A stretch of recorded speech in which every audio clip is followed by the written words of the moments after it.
Hey everyone, welcome to the DesuckifyWork Podcast. Our guest today is Joe Palm. Joe is a big proponent of something that he calls practical servant leadership. Now you may have heard the term servant leadership, but the addition of that single word makes a really big difference. It makes it a lot more accessible, in my opinion. We get into a lot during the show, but first I'd like to thank Joe for being vulnerable about his early life and his upbringing. It's pretty powerful, and it's a real gift when somebody opens up like that. So thank you, Joe. Building on that, we talk about how one simple question from an early boss changed the trajectory of Joe's life. We also talk about Agile, which is something I've actually had a negative reaction to over the years, perhaps because, as Joe says, most people are doing it wrong. And we talk about the measurable business value of fun and play at work. Joe's big on measurement, and I think CEOs are as well. We also talk about swallows, those cool birds who create these awesome formations, and we talk specifically about how they create these really incredible formations that look like bunnies. And we talk about how that's not quite as adorable as it sounds. I hope you enjoy all of it. Thanks, everyone.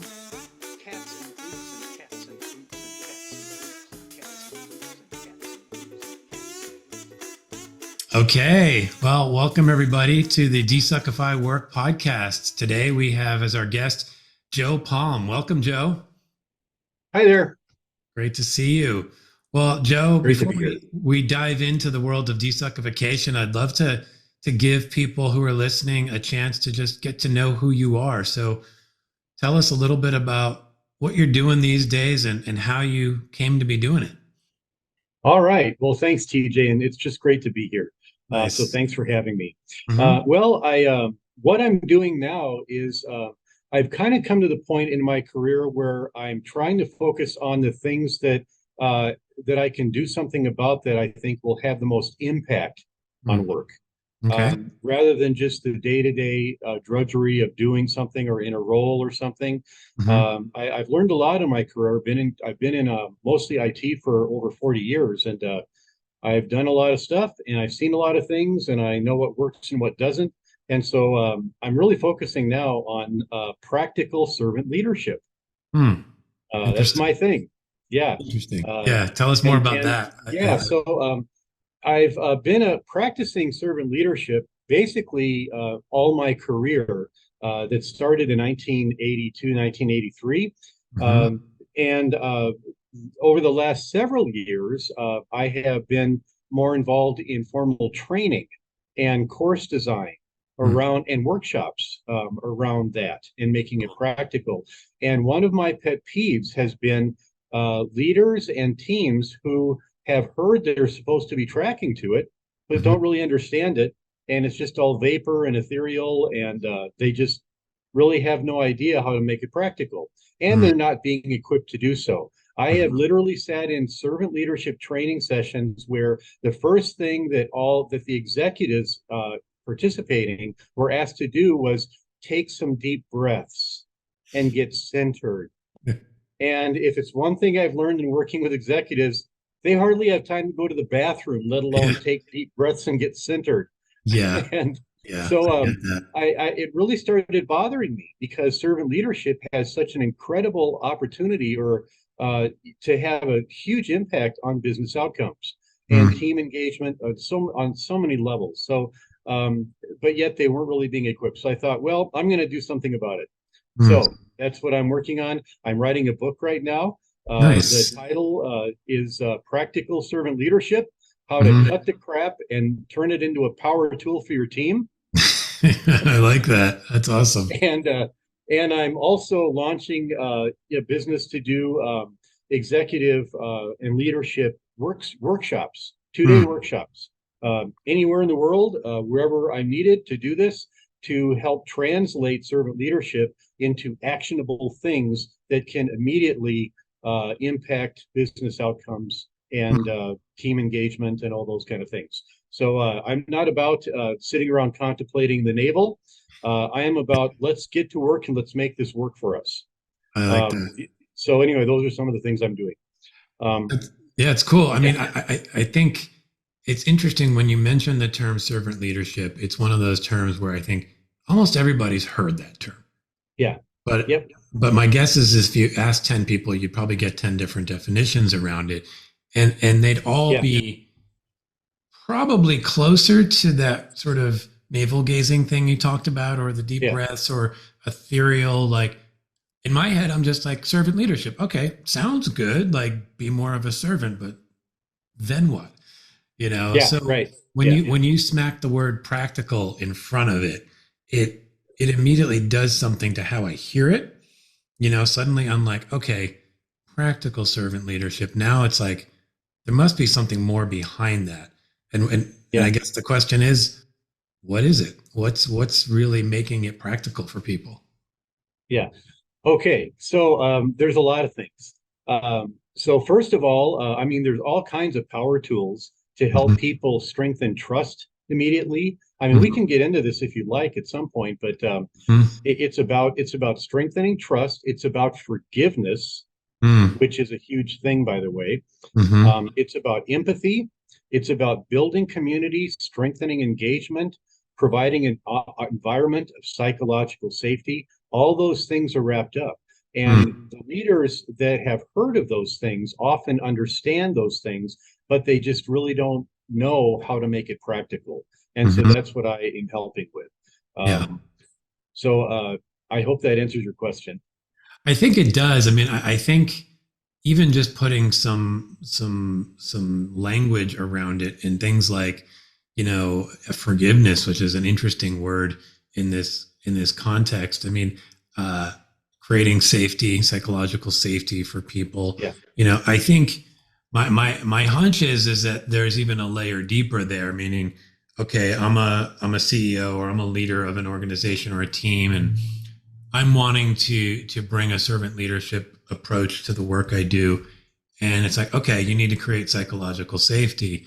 My question might be either I think I do that, or if I don't do that, how Yeah. would I do that? Are there certain things? Is that where things like forgiveness and empathy and some of that start to come into play?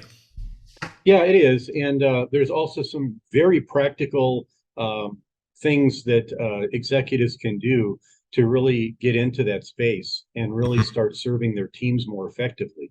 Mm-hmm. And one thing has to do with the simple question, like when people say, "Where do I start?" It's Mm-hmm. simple. How can I help? Mm-hmm.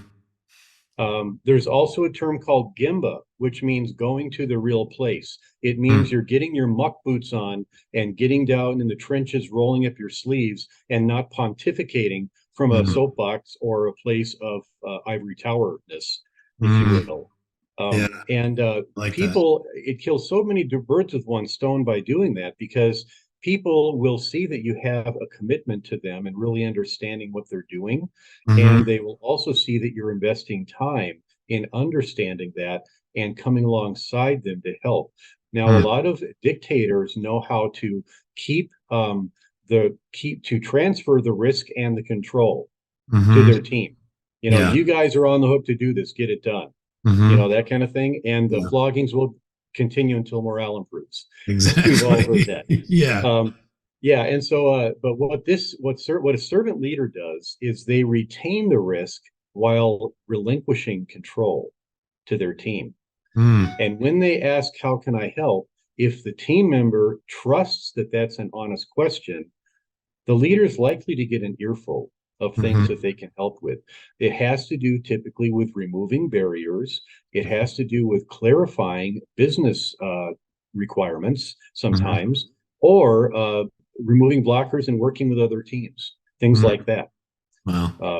Yeah, and that in itself can have a huge impact. Just a simple question of how can I help you can have a Mm-hmm. huge impact on people, far more than people realize. I mean, it's funny because before you said it, I was like, how do you do this thing? And then you said that one simple question. I'm like, oh, well, why am I not immediately thinking of that? Because it seems so obvious, but yet it's Yeah, almost like the way we are generally trained, and I don't mean literally trained because almost nobody gets trained how to be a leader these days, but I mean yeah, trained by just sort of observing the world, or maybe we get our understanding of leadership from TV shows and movies, and yeah, and it's we don't think of such a simple thing as to say, how can I help? And once you say that, um, I can think of it from both perspectives, meaning being somebody rising up before I really stepped into leadership roles, how wonderful and empowering it would be to hear that, especially like you said, if I trust that it's coming from a good place. And then on the flip side, knowing that if I can just simply say that to my team, that they will legitimately tell me where they need my help. Yes. I mean, I think that can be a real gift for both sides. And I think what's interesting too is when we're in the workspace and we're trying to do stuff, it's like I think as a leader we often forget that the people who are on our teams don't always know what we know. Meaning, so what seems obvious when we request something, we think, well, you have all the context, don't you? And it's like, no, they don't have all the context. And sometimes some of that is the simple things that might come out when you say, how can I help? They go, well, why are we doing that? Or where did that come from? And how does that connect to the thing we were talking about last week? Right. And you've already connected those dots, but it gives you that opportunity to share the context that is missing, I think, in 90% of the conversations between leaders and their teams. Does that connect for you? Yeah, it does. And what I think a lot of leaders need to understand more and more, and this is kind of proliferating more among the executive strata, is the idea that we operate in a complex adaptive system. Think a bunch of swallows flying in formation with hundreds of thousands of them, seeming to like make letters in the sky, or bunnies, forming bunnies or something like that. Yeah. And they're flying in formation. And the reality is that they are trying to evade peregrine falcons that are coming in to have lunch. Oh, wow. And the scientists have studied this. And one of the things that's really important about that is that they are all obeying instructions from the group that are happening at the microsecond level. And that's why they are flying in formation. But when you try to look at that and say, hey, I can manage that group of swallows or whatever, it's delusional to say that, And so if we are in a complex adaptive system, by the way, a complex system is like a Swiss watch. It's not an organic thing. Complex adaptive system is organic. And we are in an organic, complex adaptive system with everything changing all the time, all around us. And it's impossible to do dictatorial, autocratic leadership in that context, because any instructions you bark out to a team, the next day, it's not going to be as valid because things have changed. So what becomes very important is that you have the humility as a leader to realize that and to transfer control to your team while you retain the risk, and that you shift your focus to serving and supporting the team. So to answer your question about what you do to create psychological safety, TJ, one of the things I say it in the opposite. I will tell leaders, all you have to do to make sure your teams never innovate, never have psychological safety, or never innovate, is make sure they don't feel safe to push back on leaders, that they never feel safe to do that. And the other thing, make sure they're too busy all the time to even think about how they might improve or innovate. Okay, so if you take that and you look at the inverse of that, those are some things that people will know based on their culture and their operations. They will usually come up with some good ideas on what to do to help encourage innovation and psychological safety. But Google they did a multi-year research project on how to consistently create very high-performing teams.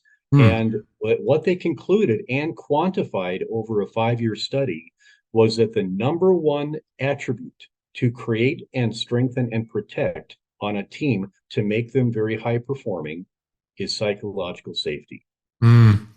It's interesting when you say that, and what you said before, the safety to kind of challenge my thinking as the leader. I mean, again, it sounds like once you say it, it's like, well, yeah, but I think there's such an innate fear of allowing yourself to sort of be vulnerable like that as a leader, because Yeah. the systems we've currently put in place, which I would say are, the not servant leader systems, they don't necessarily reward that vulnerability, right? Yeah. It's like you get rewarded for looking good as much Yeah. as anything, and to be vulnerable and to have your team going, well, I don't understand that, or I don't necessarily agree with what you just said there. Here's an alternative way of thinking about it. Yeah.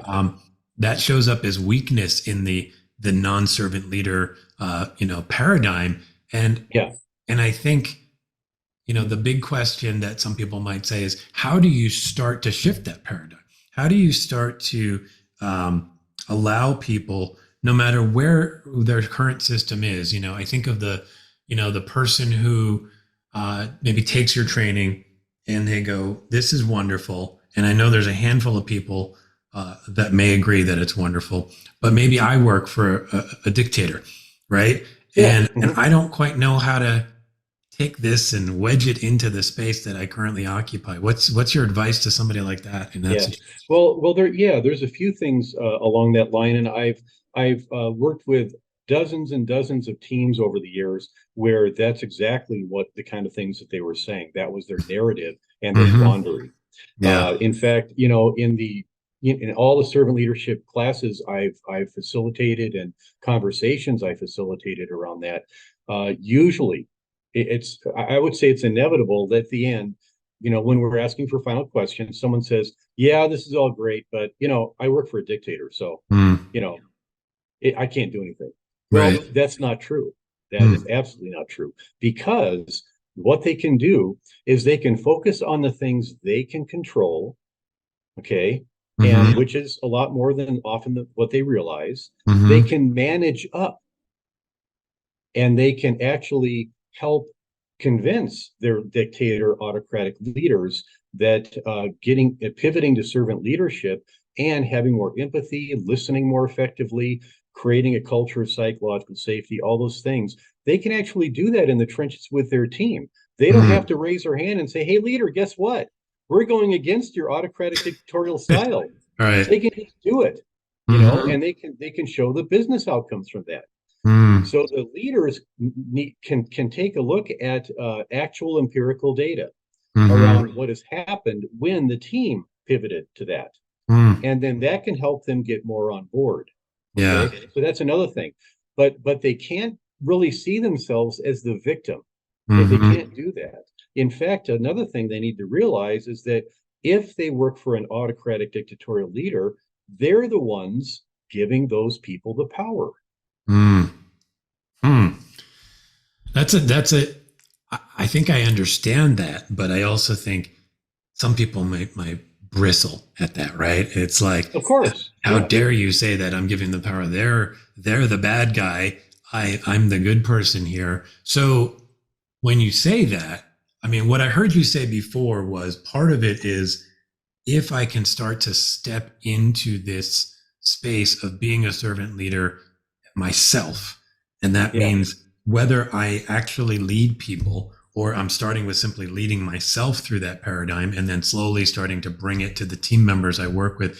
And then even, like you said, kind of managing up to my boss, that is how I can diffuse some of that power that they currently have, because inevitably they're going to see the dictator. They're going to go, what's going on down there? Why are those results so good? I don't see anybody screaming at each other. How'd you do that? Is that how it eventually works?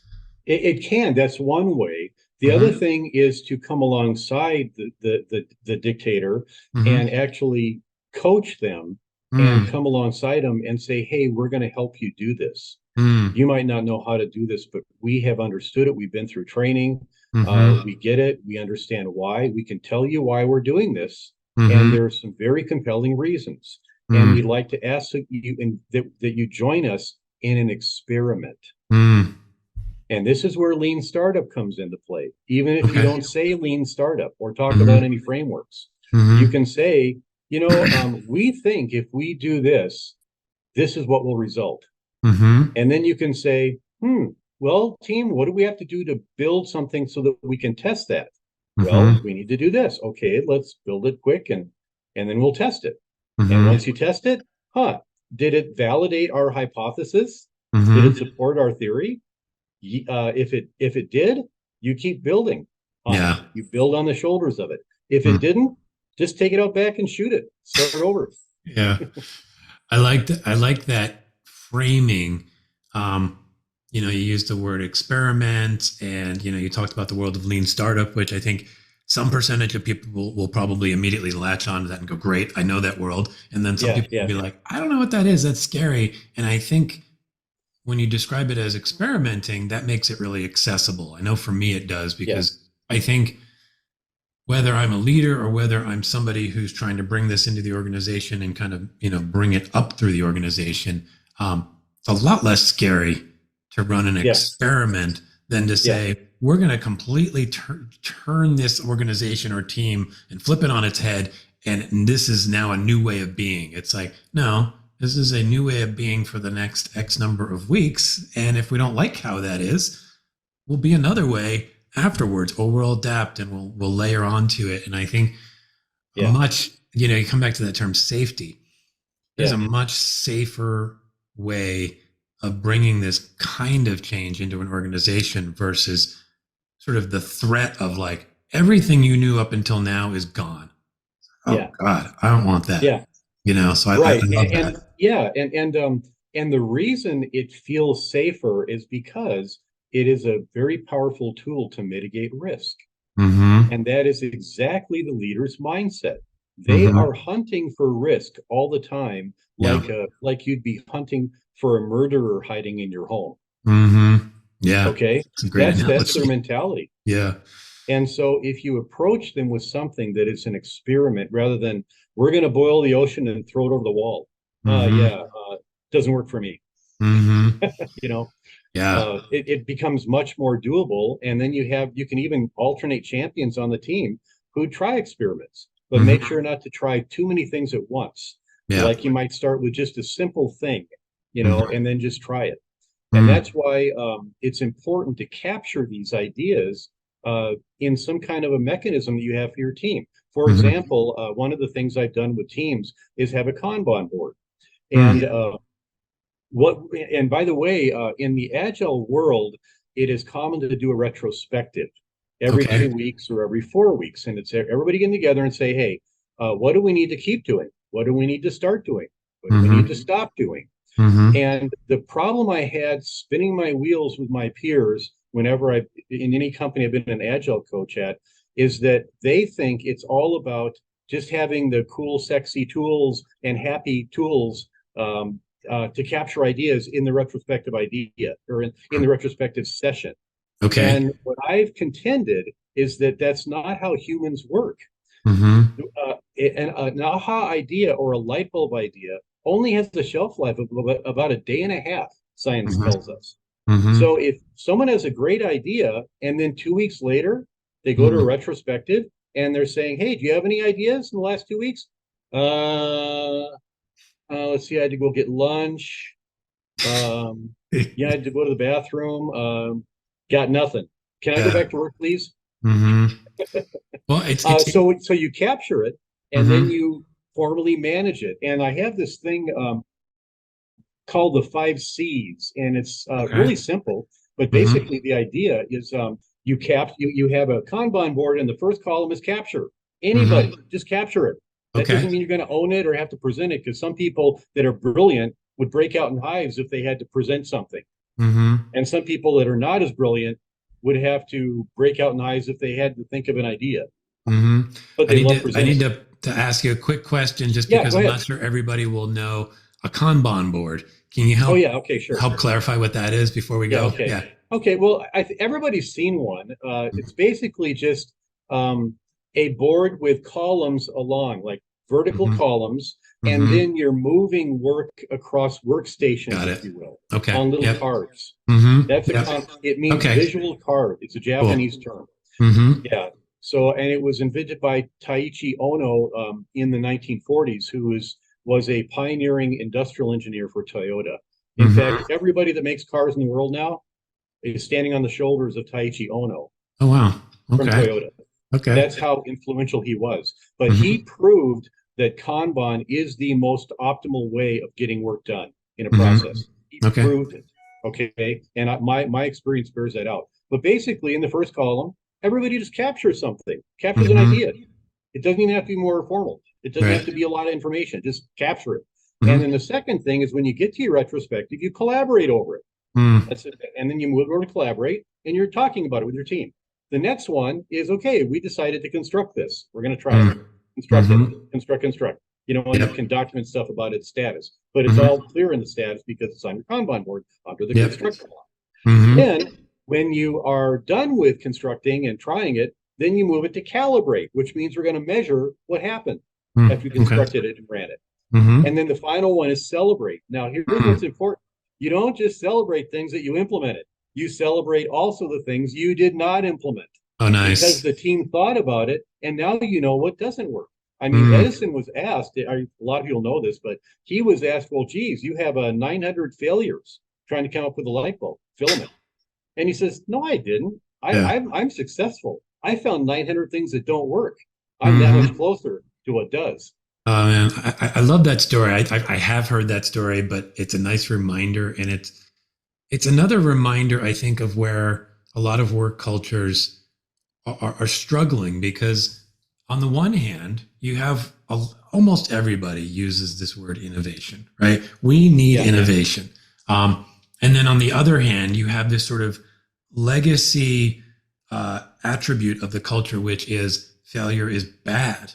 And I don't know, that might come back. This might go back all the way to like initial assembly lines and like you were trying to minimize failure rates because all you were doing was trying to get, the raw materials into a thing. And every time it failed, it cost me more money. So failure was bad, but you can't have real innovation if you don't have those 900 and whatever, failures along the way, getting it wrong until you get it right. And so I love the concept, one, of celebrating all of that, because I think that immediately will create a massive cultural shift. And I love sort of the simplicity of that 5C process. But I think about all of that. And then I think, there's one element here that I feel like that I want to bring into this discussion around innovation that comes up a lot for me when I talk about how to desuckify work, and I think it's starting to come out in the zeitgeist in terms of its effect on work in general, and that's play, right? We used to think, and I think again this is the legacy of 100 years of sort of industrial age work styles, that play meant you were screwing around, get back to work kind of a thing if you look like you're having fun. And it's the flip now, right? I mean, right now, it's almost like if you're not having fun, I should be pointing at you and saying, get to work, right? Because play brings the innovation to life. Can you kind of talk a little more about that? Sure. Yeah. So I have a book that I am a huge advocate of. I'm going to hold it up here. It's called, I don't know if you can see it.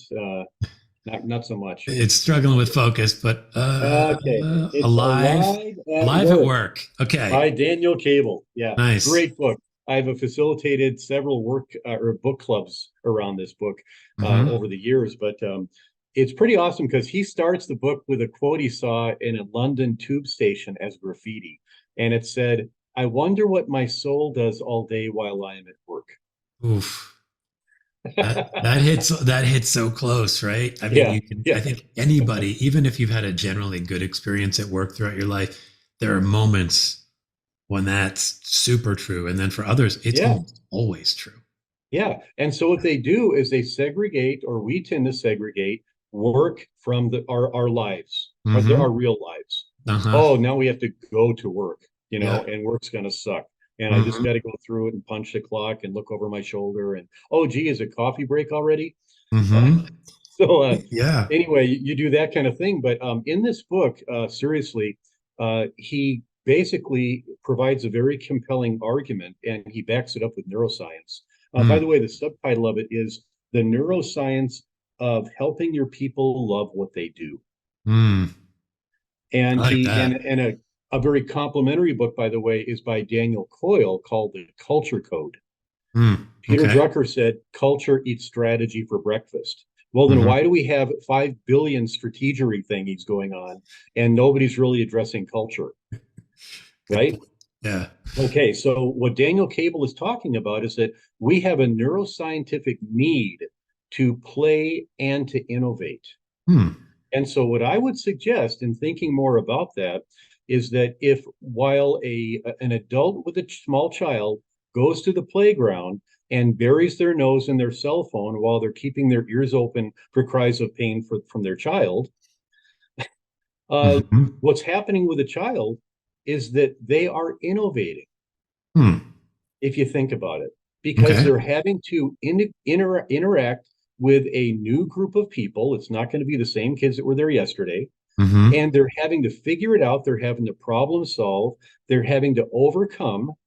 They're expending energy on things that are risky and are kind Hmm. of a rush for them. Hmm. And they're experiencing small victories and they're learning what works and what doesn't. And they're pivoting in their mind not to make sure to fall off the merry-go-round because I'll puke if I'm going too fast. Yeah, Okay. except for the All that one is kid who going on. loves to make himself puke and he goes around it even faster next time. Yeah, right. Right. Well, that's another But that's story. learning That's another too. issue. That's Yeah, learning right. too, I suppose. Yeah. That is, yeah, Yeah. sure. I learned something. I Yeah. learned that I like to puke. No. Yeah. Anyway, but the reality is that the parent is probably oblivious to that, Hmm. and Yeah. they're just thinking, oh, it's just play. I mean, this is just like wasted time for me, or it's Hmm. just something that it's a fluff time for the kid. It is not fluff time for the kid. In Hmm. fact, it's interesting. Years ago, there was a bunch of sociologists that did a study on trying to crack the code of what made geniuses and what was common to all of them. They couldn't figure it out because all these people came from different socioeconomic classes. They came Hmm. from different cultures, different countries, different educational backgrounds and levels. They Hmm. couldn't figure it out. And then they started looking at their work and how they approached their work. And Hmm. then they figured it out. The bottom line of their study was that the only commonality we found is that they had all retrained themselves to have the discipline to think again like a child. Hmm. Wow. Okay. Yeah. It's fascinating because again, I think you can see this all the way from the way a lot of our schooling is designed, all the way then through the way work works Yeah. currently. Mhm. It's almost like we've set up the perfect system to eliminate that ability to play and innovate from Yeah. our brains, from our souls, from all of it. Right. Yep. And what a shame. I mean, like It is. not simply like people might be like, well, you want to play because it's fun. Well, yeah, I do, but Yeah. I also know that when I do play, I am innovating and I am coming up with the kinds of ideas that will help our organization succeed. Or if you take it outside of work, it will help me succeed in my life and just figure out a Yep. better way to do things. So, Right. how do And we? by the way, TJ, Yeah. something a really powerful quote I heard on this is from Dr. Stuart Brown, who is the Hmm. founder of an organization that I didn't even know existed. It's called the National Institute for Play. Hmm. All right. And he's the founder, and he said the opposite of play is not work. The opposite of play is depression. Hmm. And that really Yeah. backs up what Daniel Cable's trying to say in his book. Hmm. Daniel Cable said he gave examples in his book, but he said that some of the best known technology solutions in the world that we know of today Hmm. came out of teams where the leader just told them, go off and play for a couple days. Hmm. That's literally the only guidance he or she gave. Go, Wow. just go play. Hmm. I mean, it doesn't surprise me. And that's probably because I've been fortunate to work in an industry where, although it hasn't always been encouraged, I worked in advertising for most of my career. Um, you definitely experienced some of that. You just had Yes. moments where you realized, like, if you sat there like butting heads, like trying to like come up with some new idea, nothing happens. But then Yeah. you just kind of get loose and you play, and maybe for a minute you're not, for minutes at a time, you're not even remotely thinking about the thing you're supposed to be thinking about. Yeah. But it's sort of percolating in the back of your brain. And then when you come back to it, it's like suddenly it looks different to you, you know? Yep. And it's Yes. just, again, it's like, I imagine, most people, if you're listening to this right now and you go, okay, I'm going to go into my team and say, just spend a couple of days just kind of playing, you know, Yeah. I think most people would go, you're crazy. I can't do that. Like Yeah. how would that look? Or, what would my boss say, Yeah. So what I start to think of is how do we bring this into places and give them the permission and give them the confidence that this is going to work? I mean, how do you, when you talk Yeah. about some of the things that you do in terms of some of the work you do, how do you get people to go, oh, I can do that? Yeah. Well, you start by making it practical. Mm-hmm. In fact, when I was a trainer and course designer at a Fortune 4 company, I Mm-hmm. would sometimes get into arguments with my peers over the issue of how do you design a training class or a course. And Mm-hmm. what I did in my business transformations of teams and optimization, as well as my courses or classes that I designed, is I Mm-hmm. started with visuals and practical things.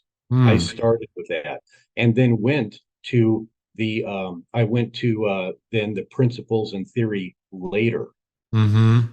because then they had something they could hang on to, hang it Mm-hmm. on to, Yeah. and they understood it visually. Like I'm fond of saying, I didn't get a master's in physics before I got on my bicycle the first time. Yeah. So that's how people learn. In fact, I started doing that about 10 years ago after I listened to an interview of a neuroscientist who was an expert on human learning and had written several books. And Mm-hmm. she said, our education and training systems are all wrong Mm-hmm. because they start with principles and theory, blah, blah, blah, wah, wah, wah. Mm-hmm. And they move to practical and visual. Mm-hmm. So she said that's not how the human brain works. Mm-hmm. So that's why I start with practical, and then it's like, hey, we gamify it, and we try it. And when I coach teams, one of the first things I'll do to kind of break through the intimidation of this guy's going to come in and audit us, or what's the deal, or use a Yeah. coach, or what the heck, we don't need a Mm-hmm. coach. The first thing I say to them is, hey, you guys, you know what? The only thing I can guarantee to you right now, as this is my first meeting with you, is that I will give you advice that sucks. Okay. And that's why I need you to coach me on how things work around here. Mm-hmm. Okay. And if I start getting you off the rails and something doesn't work and you're really concerned about what any counsel or advice I'm giving you, Mm-hmm. slap me. Just tell me, hey, Joe, come on. No, that doesn't work. Okay, Mm-hmm. well, let's talk about that. Okay. Yeah.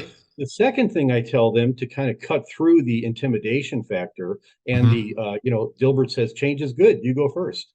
You Exactly. I cut through that by saying to them, and I have a very important job for you. First, any advice I give you or anything we're going to experiment and try, Mm-hmm. if you hear my voice now, you have a very important job to do in that. And your job is to suck at it. Okay. I love So that. the first thing is suck at it, and we're going to laugh at each other. We're going to learn some Mm-hmm. stuff, and we're going to keep improving, and we're going to Mm-hmm. keep moving forward. Does Mm. that work for you? And they're Yeah. like, well, hell yeah. Yeah. Why not? Yeah.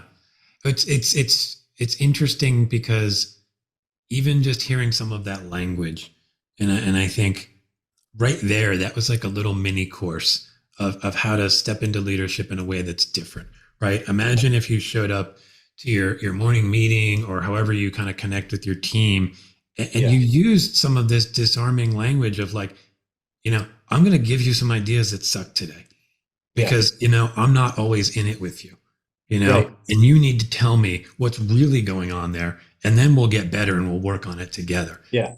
Yeah. Great. And then the flip side of that, like, I'm giving you permission to suck also, right? Yeah. Like, Yeah. you can show up today and you can try things and you can be really bad at it.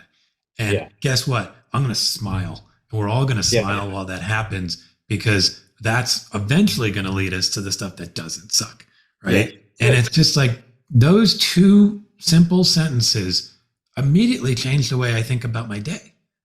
How Yeah. hard it's Yeah. like, how hard is that? It's not hard at all, right? Right. Yeah. That's the beauty, Very I doable. think, Yeah. of some of this approach is like you give people very, to use your word, practical, and I would also use maybe the word accessible Yeah. tools, processes, experiments to try. Hey, walk into your office today and say this. Say that, you're going to suck today, whatever. Yeah. Like, just try it. What a gift that is to give people some of that stuff. I mean, I think, I wanted to kind of get a little bit deeper into some of this servant leadership stuff that you're talking about. And Yeah. I wanted to just step back for a second and just kind of think, like, how did you get here? Right? Like, because, for a lot of us, we just kind of followed what we observed, right? Yeah. We observed things and and maybe we have a little dollop of servant leadership in us, but we're not fully there. So were there any sort of aha moments for you that got you here? Or did you have to kind of scratch and claw your way into this space? Well, yeah, no, I had a very profound experience that was actually from a very simple interaction that lasted all of 30 seconds. Yeah, when I was at work, I think it was back in 1997, I'm going to say. Okay. And I was working for a Fortune 150 company. And I was a software developer at the time. And I was proficient in about 14 different development platforms. And I worked for a lot of big companies, going around doing contract programming and stuff.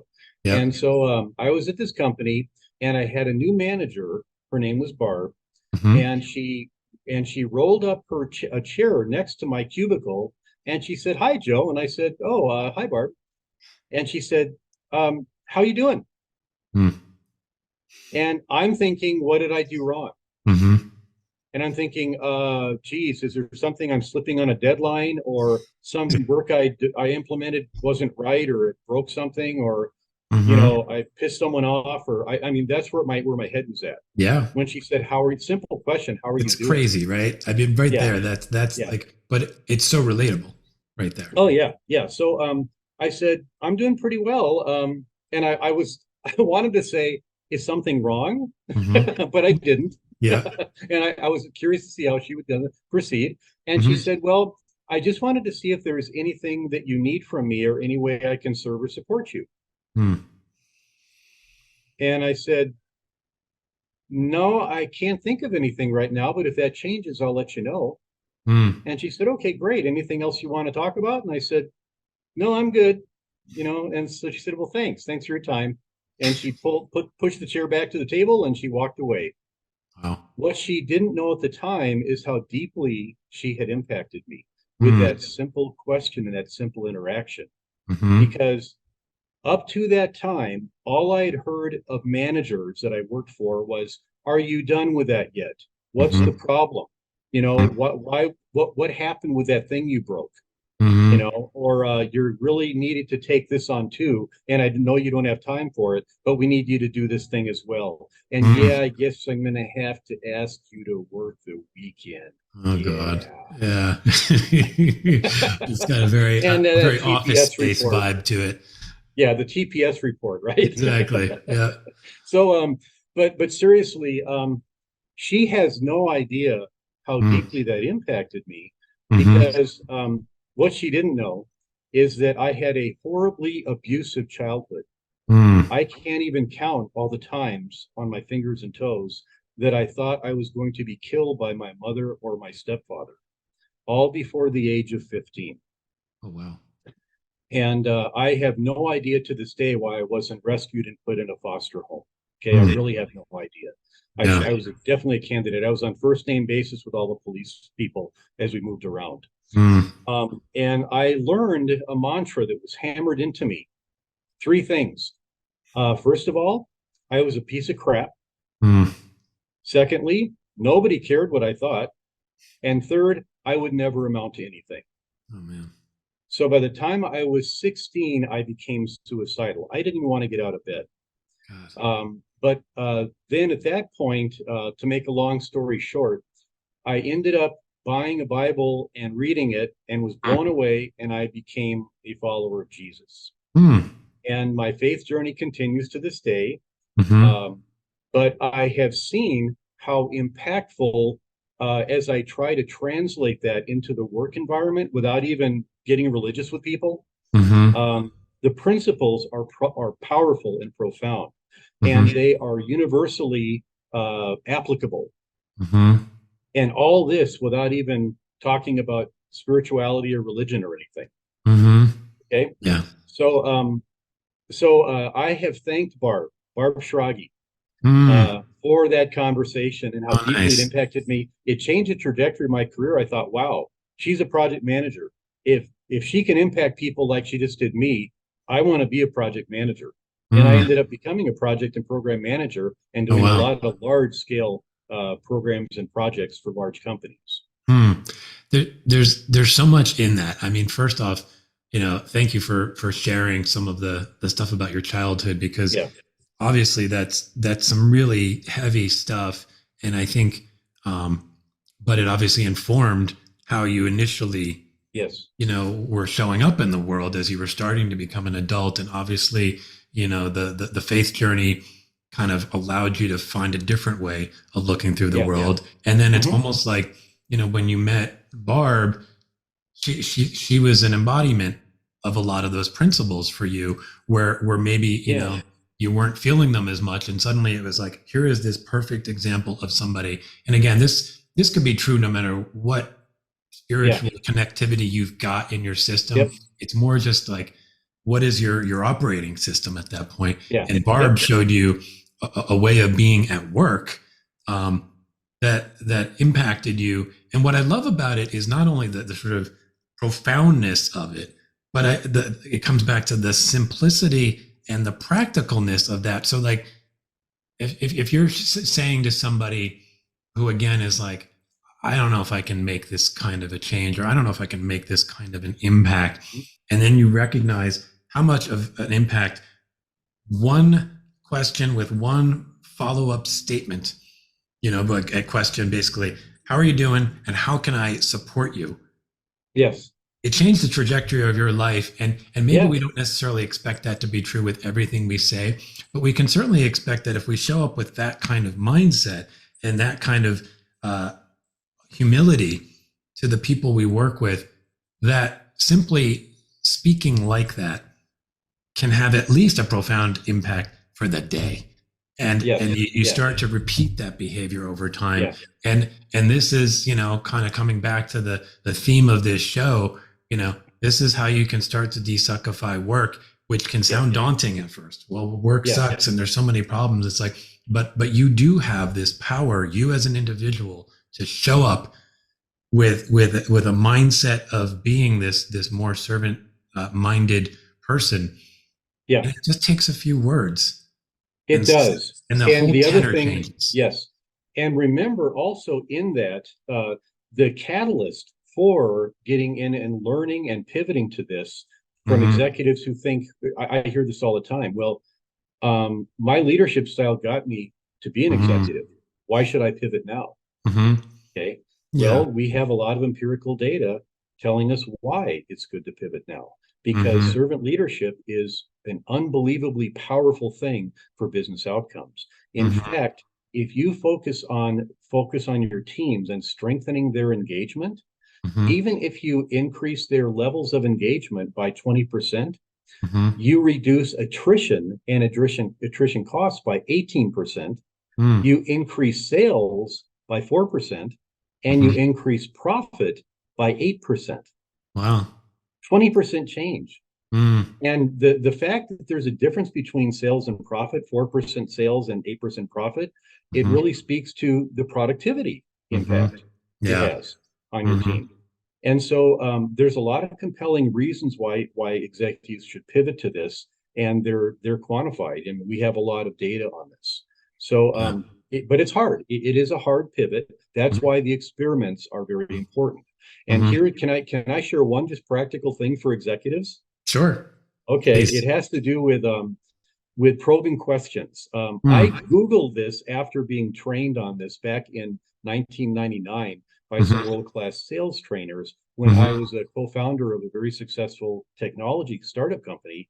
I went to this world-class sales training class.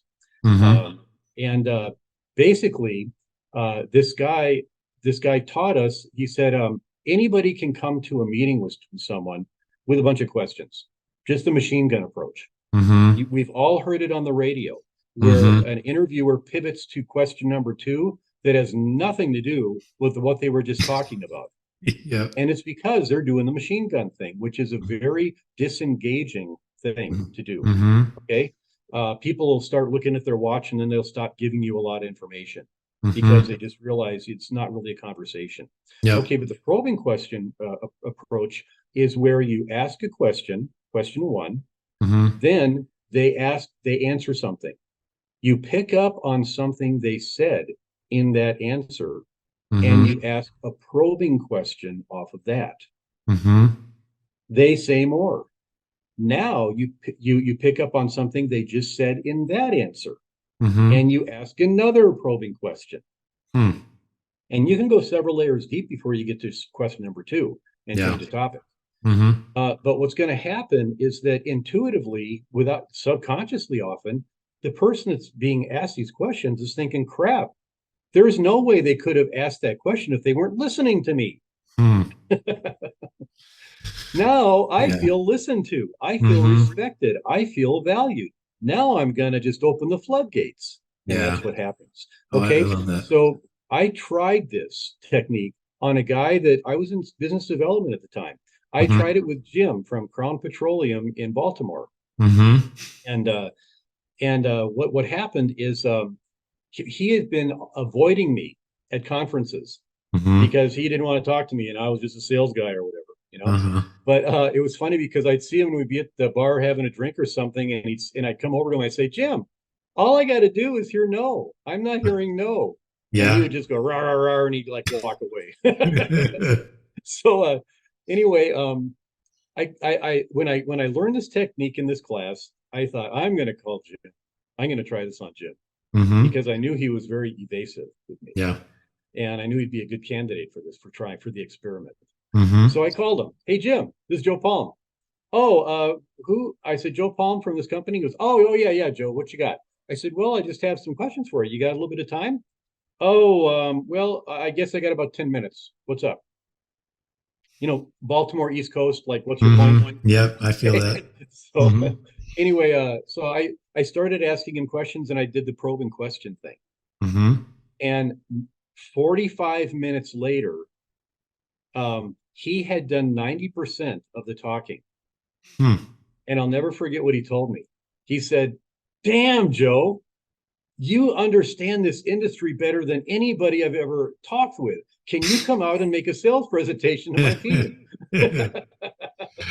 I love that. So the reason I'm sharing that is because it's a very practical tool for executives or leaders to go and learn to listen to their team and get information to help them lead and then help them get out of the way and support their team. Yeah, I mean, it's funny how easy again that is, but yet it can have that profound impact, right? Because it's like you turned a guy who was ready to he had his finger on the hang up button, you know, and then suddenly he thinks you are, the genius of his world because you just simply listened to him. Right. You know what I mean? And you didn't fight him. And that's such a big gift. And I think this combination of like giving people very simple, practical things, asking probing questions, just showing up next to somebody, being next to them, being with them, and asking them simply like, how can I help? Those kinds of things, combined with the fact that you've got some data to back it up. Because I think those are the two key links here is one, the cost of entry is easy. Just try some experiments, ask some probing questions, ask somebody how can I help? And then Yeah. over here, it's like, by the way, the people who have experimented with this, here's what it does. So if there's any hesitation to even try and experiment, it's like, well, all right, I'm at least intrigued. Somebody's done Yeah. this and it's worked. So I'm at least going to try and experiment. And Right. that, to me, again, coming back to this whole idea of how do we change this world of work when it can feel so daunting, I think that's a beautiful framework. Is one, there are people who are doing it and they've had some success, Yeah. and there's this toolbox filled with these, as you call them, power tools to just Yeah. go in and try one, pick one out, try it. Yeah. It might not be the right one for you, then try another one. And Yeah. it makes it so easy, so that instead of like, how do I get my employees to engage, which sounds like, a crushing question almost to a leader. Boil It's the more ocean. like, it's like, no, just walk up to the next 5 people you see and say, how can I help? Yeah. See what Right. happens. And that's Yep. like, you make it so accessible through that process that, I don't know. I know for me, the more I hear you talk about it in this idea of practical servant leadership, I'm sitting here going, well, I want to do that. I want Yeah. to embody that more. It doesn't cost me anything, Mhm. and it sounds like it has some potential to do some good. Well, why not? Yeah. So wherever I Yeah. have the chance, like I want to step into it. We've covered a lot of ground here, Joe, and I want to just kind of come back to a couple of final questions. One of which is simply knowing what you know, doing what you do. Are you optimistic about the future of work and our ability to desuckify it? Well, I am to an extent, because practically speaking, I think we have a lot of people who are like my age or maybe a little older Mm-hmm. learned autocratic dictatorial leadership styles, and those Mm-hmm. are baked into them. It's wired into their DNA. Yeah. And so you're a lot of them you're not going to really change. And a Mm-hmm. lot of them are frankly not going to want to change and see it as an encumbrance, Mm. and really are not interested. Kind of like to say, don't try to teach a pig to sing. You'll waste your time and you'll annoy the pig. And you got to know where you're wasting your time and where you're not. But I Mm. worked with a lot of leaders who started out seeming like they were hardened. And then as we talked and had a conversation and I coached them through it, they were Mm. more willing to be vulnerable. By the way, there's an awesome 20-minute TED talk on vulnerability by Brene Brown that I Mm. would encourage everybody listening to watch Mm-hmm. with their significant other and then Yeah. talk about it. Mm. Vulnerability is huge. The Nice. other reason I'm encouraged is because I think we have a new generation of leaders rising up that are Mm-hmm. tracking more to these things. Yeah, I get that. Yeah. So, but still, they can track more, but they still need to be equipped. You need the tools. They Yeah. need the tools. Yeah. Yeah. I think And that's. yeah, and one more thing about that quickly is Mm. I think leaders need to see, this is a little bit of an aside, but it's just going to be quick. Yeah. Leaders need to see that taking their eye off the ball from strong business outcomes and having their team be the golf club they Mm-hmm. use to get them is not, and pivoting to Mm-hmm. focusing on the team and serving the team, Mm-hmm. that is not a distraction. They are not Mm-hmm. taking their eye off the ball. In fact, they are now increasing the likelihood of getting the business outcomes that they want. Yeah. It's not a shift of focus at all. Mm-hmm. Yeah, I think that's a good point to make, because I think the skeptical leader will say, if I do these things, they sound soft and fluffy at first, but what I think, as you've talked through it today, you've brought the practical side to it, and you've brought that connective through line to how it ultimately leads to better Yeah. results. So if you are a pure results driven person, this is the way to do it. It's bring in practical servant leadership and recognize the value of fun in the workplace, because that is the way to start to bring those results into the atmosphere you're trying to create. Yep. So I love that. We've kind of gotten into this a little bit, but one of the questions I like to ask at the end is if you could sort of just wave a magic wand today and create a fully desuckified work world, what would it look like? Oh, wow. uh, Team members would be having virtual beers and coffees and teas with each other Yeah. if they're not co-located. Mm-hmm. They'd be interested in each other's lives. Mm. They would share about what's going on in their life, and so that you don't have this clear line of demarcation between professional and personal. Mm-hmm. They would have more loyalty to each other. They Mm-hmm. will have each other's backs, and they will have a lot of fun doing the work because it's incremental and it's flexible and it's very responsive to business Mm-hmm. needs. In other words, it's agile. Mm. Agile really helps things be more fun. I Okay. like that. I love Yeah. that. And then the other thing with leaders, they realize that they exist to serve their teams, Mm. and they exist to remove barriers from their Mm-hmm. teams. And if they really want strong business outcomes, they're focused on the team and doing whatever they need to do to help that team enjoy their work, so that they have a team of people that don't just think their work sucks. They can't wait for Monday morning. Mm. That sounds pretty desuckified to me, Joe. So I Yeah. can't argue with any of that. The talking about having fun and play. One of the things I've also been asking people here at the end is I've been very drawn to sound effects as I'm playing with this world of podcasting and audio and Yeah. sound, and I create some of my own goofy sounds and cat sounds because I'm a cat person. And so I've Yeah. been asking everybody if you can contribute one sound to my growing desuckified sound effect library. Do you have anything that you've kind of got a go-to goofy, silly sound or thing you like to sing or say that could maybe contribute to this fun little library we're building? Well, it's funny you should mention TJ, because I Yeah. happen to have something like that. It is Okay. actually a one-man chorus it's an etude in D flat. Uh, Mm, I'm very kidding. fancy. It's not. But I was I was facilitating a training session years ago, and there were a lot of people on the call, and the other facilitator all of a sudden was having technical issues and couldn't join. It was a virtual class. Mm-hmm. And so someone said, well, geez, what are we going to do here? And then for a while, people were telling dorky bad jokes, Mm-hmm. sometimes dad jokes. And Yeah. everybody knows that the difference between a bad joke and a dad joke is apparent. Um, but someone then said, hey, let's lay down a beat, and then we'll just kind of, add to it. Mm-hmm. Like everybody's like, okay. Sure. So here's what happened. Okay. And I added a little bit on the end. Okay. But it's basically just repeating cats and boots. You're a cat person, so you get this. I am. But you basically say cats and boots and cats and boots and cats and boots and cats and boots and cats and boots and cats and boots. And see, you're laying down a beat. And then I would just add bow, waka, waka, bow, bow. Getting the bass line in there.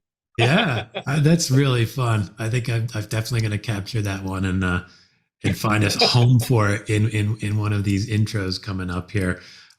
Joe, I know we could probably talk about this for another hour, but I want to wrap it up. And the only thing I want to cover before we say goodbye to everybody is where can people find you? Do you have whether it's social media, LinkedIn, or if you've got any kind of websites or anything like that? What's the easiest way to find out what Joe Palm is doing these days?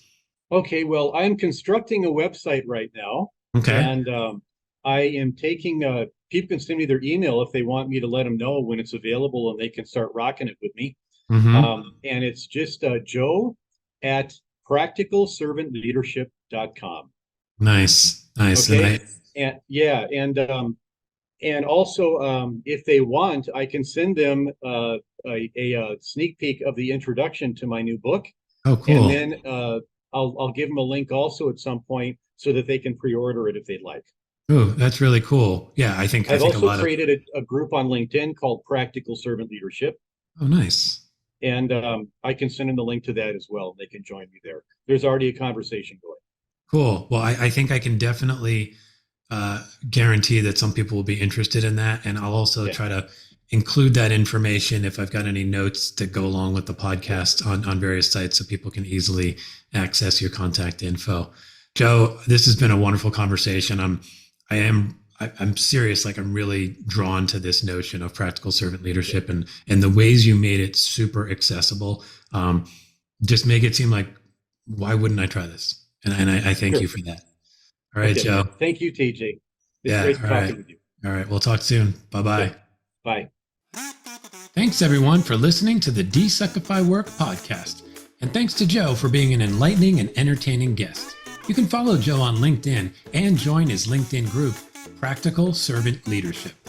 Joe is an incredibly gracious person and has a lot to share with the world. I'm going to add some stuff in the show notes so you can check it all out. I'll leave you with a couple of his favorite quotes. A culture is determined by the worst behavior a leader will tolerate. That's from Rick Lochner. Never eat more than you can lift. That's from Miss Piggy. Lots of wisdom right there. Enjoy it. Bye, everyone.